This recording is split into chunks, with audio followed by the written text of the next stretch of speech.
2 episodes ago, I told you about the vending machine way and the employee way of using AI. Today there's a third way, and this is the one that's quite actually dangerous.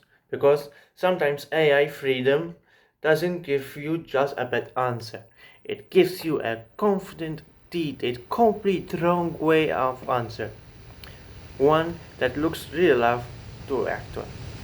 So here's what happened. I put together a complement summary, the kind of document where you actually need regulations, actual dates, actual numbers, and I have made a mistake of a lot of people make. I gave AI the topic and just let it go on its own. No source material, no rule about what it could and couldn't relevant. Just write me a summary of the relevant compliance requirements. When it came back, it was clean, it was properly structured, it was properly toned, and the reference to section 4.2. That sounded exactly something that could actually exist. If I hadn't gone and checked it myself, that number would have ended up in a real document. I checked, section 4.2 didn't say that what it was claimed, and actually the way that regulation was structured, there wasn't even a section called 4.2 matching that description at all. So the AI hadn't looked anything up. It but sounding that better match what was a real citation looks like, because that's what a competent compliance summary is supposed to have in it. It wasn't lying to me, it was just a filling in a gap the same way it fills every gap, with most likely sounding answering an answer, true or not. So that's dangerous version of freedom that we give to AI. Not the output was bad, not that the output was great. It wasn't just real. So here's what I changed.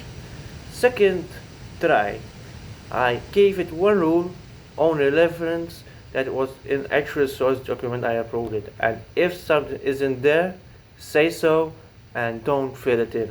Same task, same AI, completely different behavior.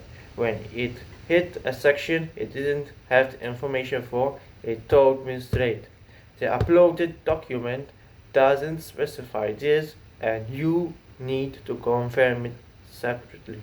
And that's the right answer, not a confident guess or an honest, and that's an honest gap.